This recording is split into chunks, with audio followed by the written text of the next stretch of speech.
Hi friends, welcome to my channel. I've treated myself to Tarot of Vampires, the new Charles Harrington deck, and I thought I'd share it with you while I unbox it. So let's have a look at it together. I'm just going to take this cellophane off again.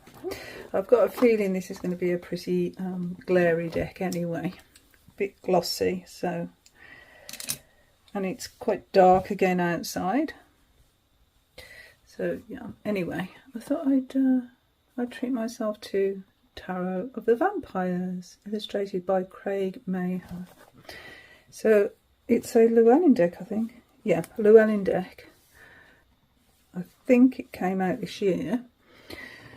When I first saw this deck, I wasn't sure, because I'm really into the guidebook for Ian Daniels' Tarot of Vampires, which is very Thoth. And then I thought, well, actually, this is going to be a Rider-Waite-Smith alternative, isn't it? So I thought I'd take a look anyway.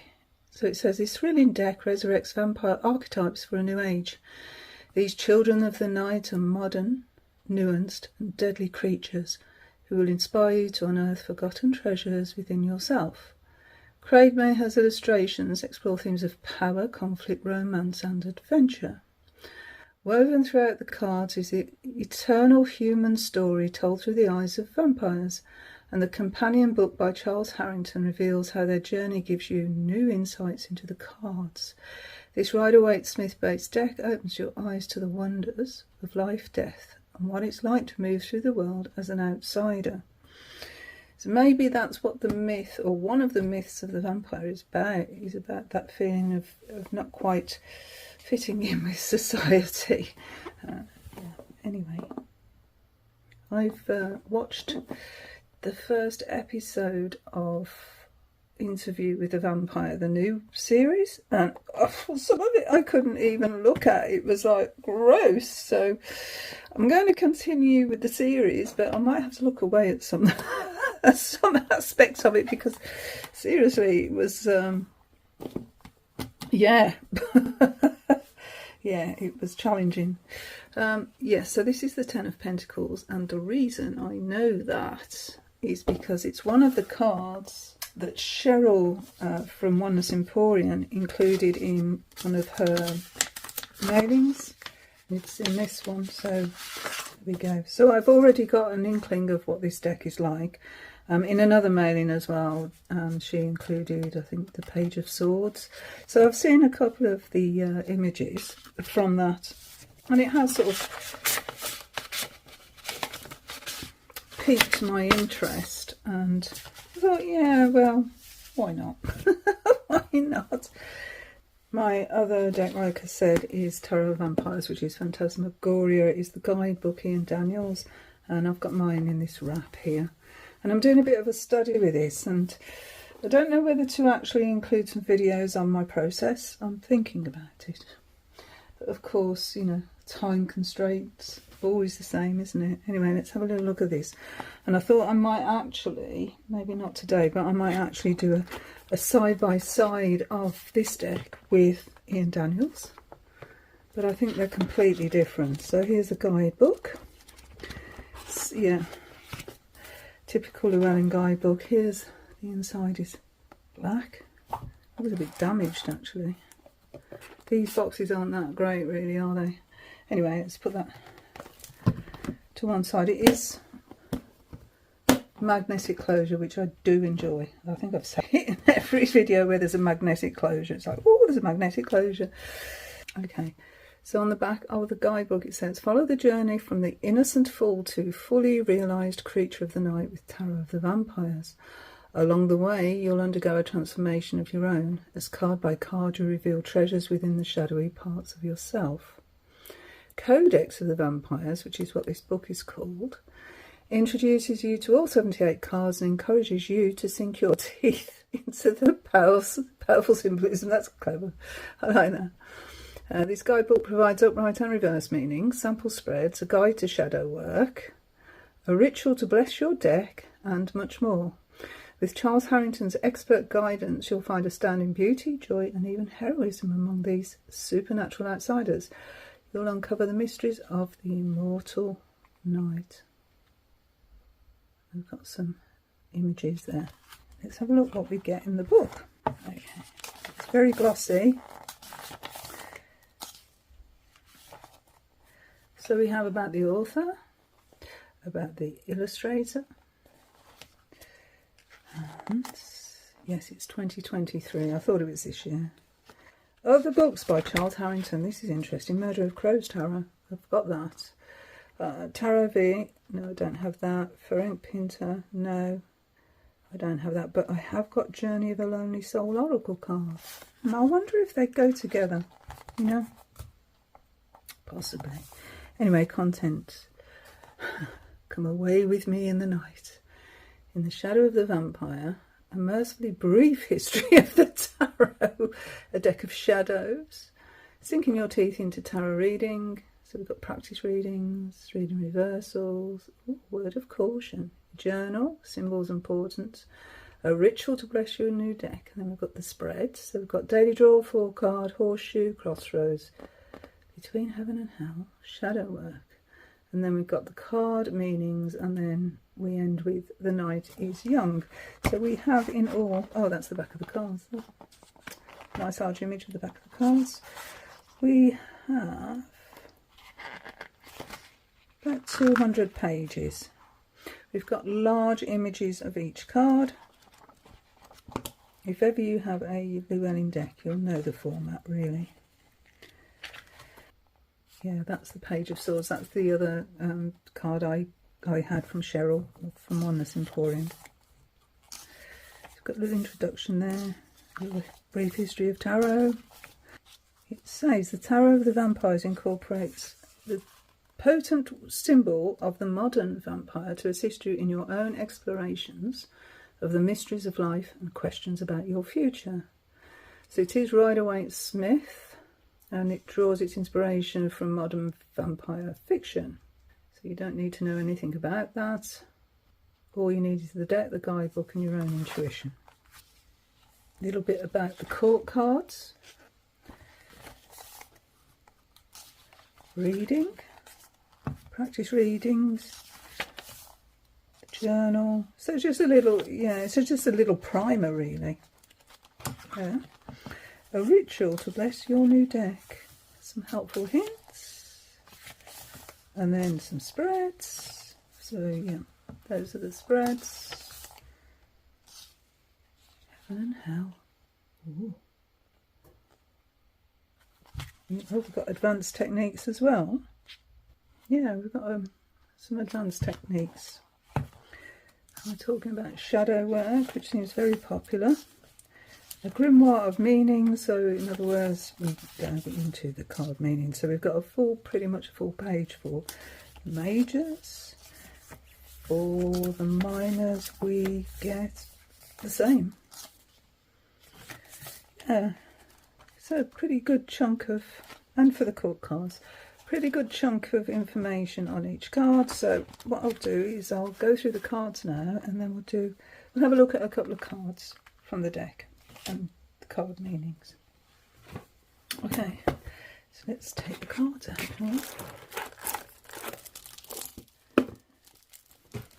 So plastic wrapped, loosely packed plastic wrapped actually, which is cool because less damage to the cards. Tarot of Vampires, Ian Daniels, begins with a dark and stormy night, and it looks very dark and stormy out at the moment. So I have got a top light on, which means I have got a reflection of the light in the card. So maybe if I bring them up to the camera, that might be a bit easier to do.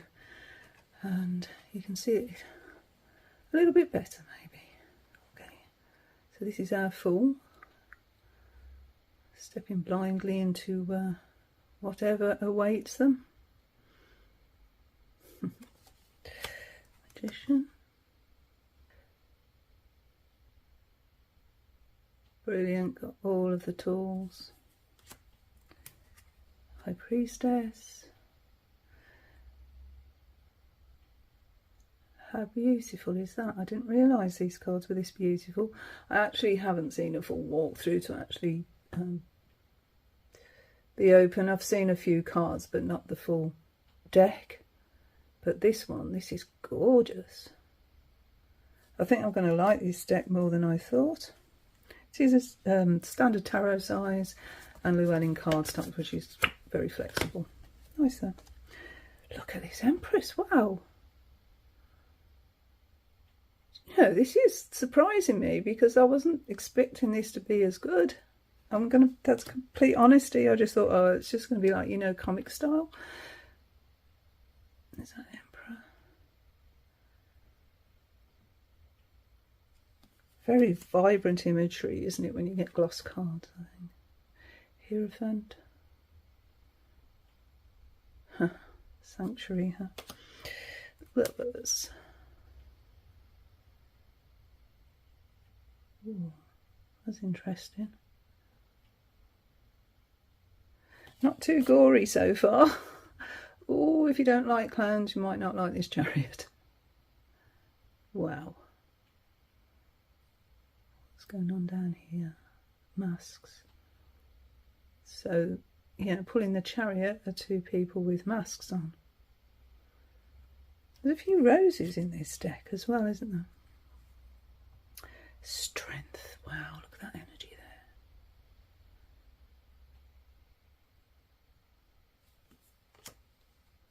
I've seen this card, the Hermit card. I've seen this card before.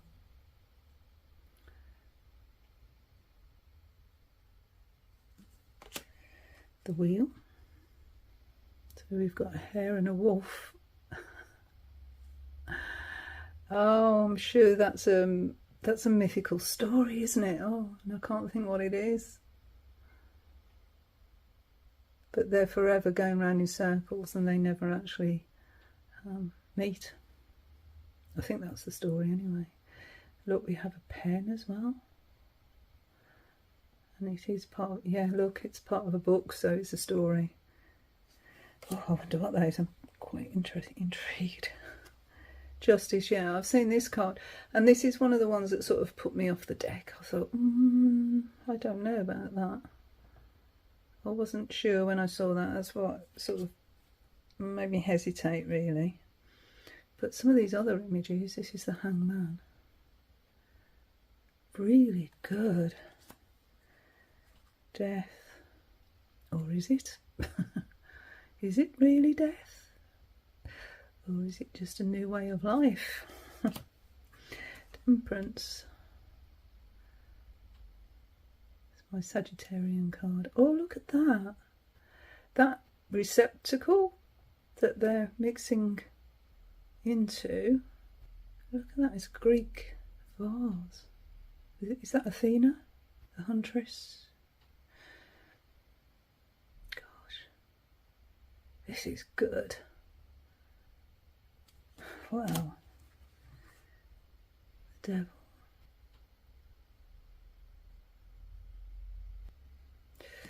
Not sure about that devil. Tower. As people have come to destroy the building. Is there anyone still in the building? The star. The moon. Nice. And the sun. Oh, that's clever, isn't it? Yeah.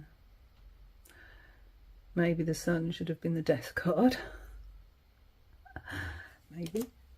Judgment.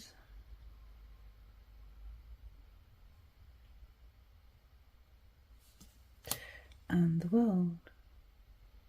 So far, I know it's a pet peeve for most people, but so far I'm not seeing any age diversity or body diversity in this deck.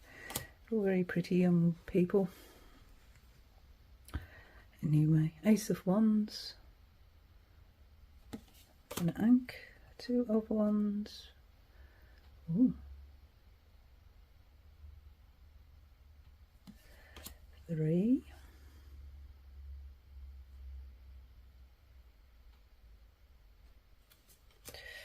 4,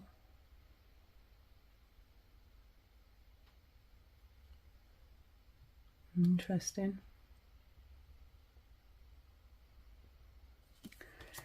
5. So have we got recurring people in this deck, actually? Because that looks like Justice, doesn't it? That Justice card. I'm wondering if that is the same person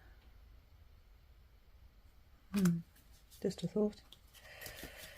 Wonder if there are recurring people. Oh dear, not liking that. I don't know, don't like that. 7 of Wands. See, some of these images aren't really doing it for me, I've got to admit, but some of them are really are. 8 of Wands. That's in the belfry. 9 of Wands. So all the wands seem to be angst. We've got those wings again here in the 10. Rescued someone. Page.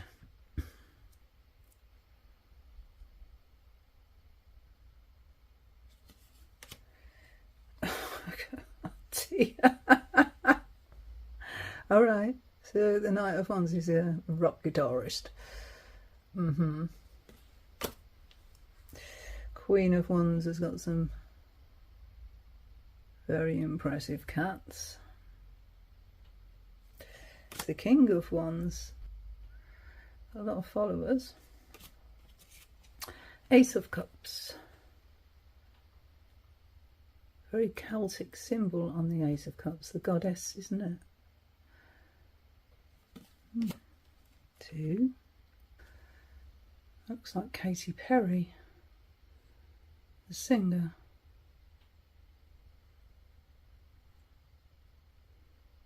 3 of Cups.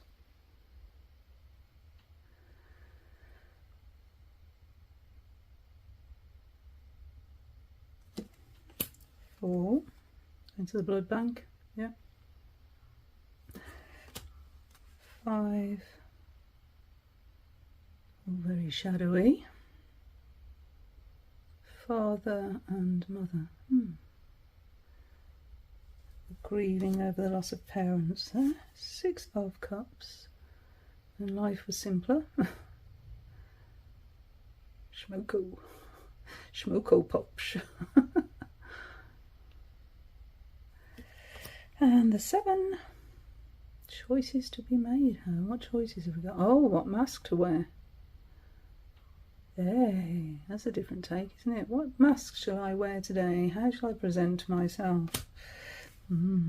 8 of Cups. Not looking in the mirror. Oh no. 9 of Cups in a bath of blood. Whatever floats your boat. 10 of Cups. It's the same couple, I think, as the 2 of Cups.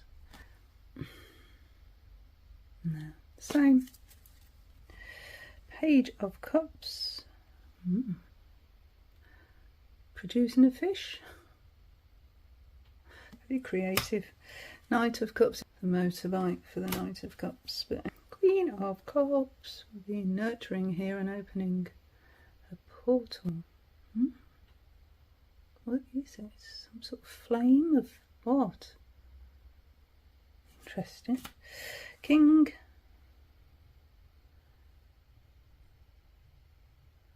Raising a glass of blood. Ace of Swords. Oh, it's got bat wings. And an evil eye. Or an open eye. Swirling air energy there. 2. Got someone in the background. There's a story there. 3. Oof. Okay. 4. Oh, doesn't look good, does it? At least she's protected. 5. Werewolf. 6. So we're not just dealing with vampires then. 6 of Swords. Let's get out of here while we can. 7. Okay, James Bond's come on the scene. Oh, you've got to be silly with this deck, I think. 8 of Swords. 9. Oh, there's the nightmare at the end of the bed. 10. Oh, overkill. That's that other card that I've got. Page of Swords. That's cool, isn't it? He's materialising from the air. That's quite cool. Knight. I'm not sure about this Asian feel. Anyway, that is the Queen of Swords, which is the image of the box. And the King. The snake. I think he works out. Ace of Pentacles.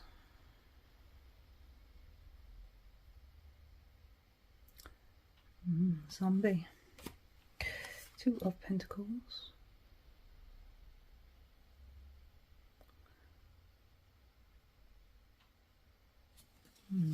What are you balancing there? Balancing between the family and what? A lover? 3 of Pentacles working together. Police chief. 4, we have a coffin in a vault with extra security there with those laser beams and a Doberman. Well protected. 5 of Pentacles out in the cold there, hiding from the police. 6, and in the transfusion. But is it a good transfusion? 7. I'm going to feed the plants. Oh, it's what's it called? Venus flytrap, isn't it? Feeding it with blood. Okay. 8 of Pentacles. What have we got here? Gosh. Working some magic, I think. 9.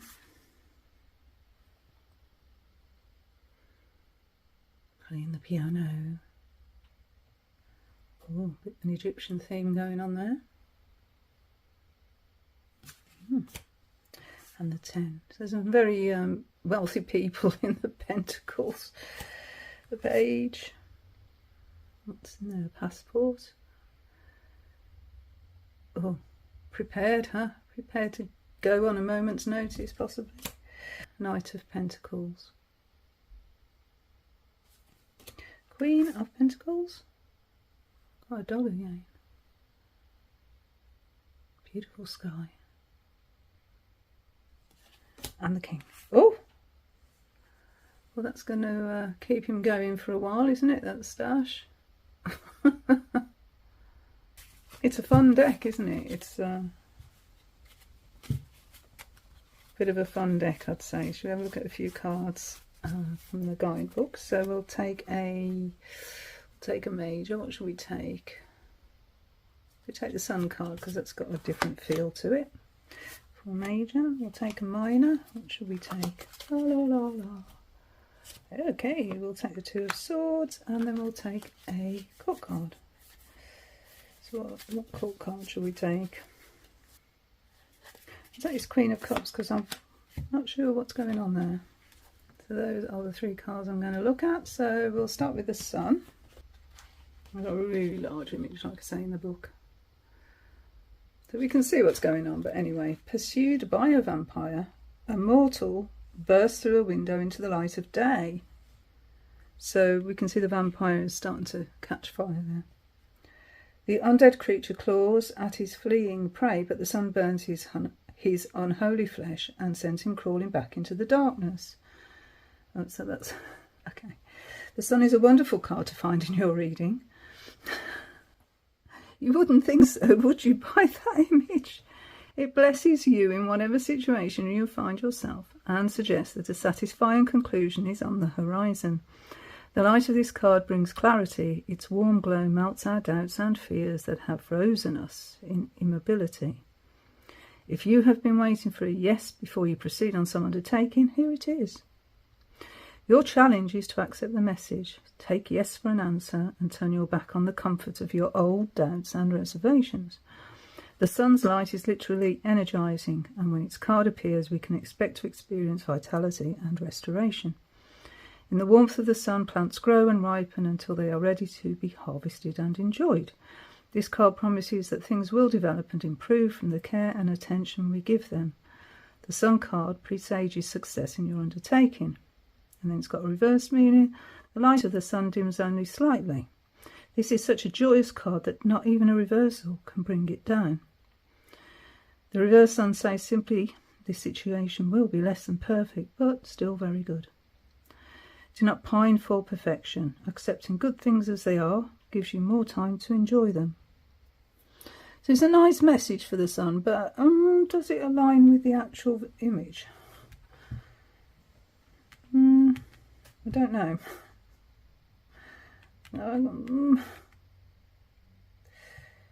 For me, no, it doesn't. Anyway, let's see what the Two of Swords says. If I saw that card, I wouldn't intuitively read it as good, would you? I mean, I know what the sun card means, but in this deck, I would think, maybe not so good for either of them, really. Because the vampire can't come out into the sun without getting damaged, and the mortal's being thrown out of the building into the sun, and that's not going to end well, is it? Crashing through that window pane like that into the forest.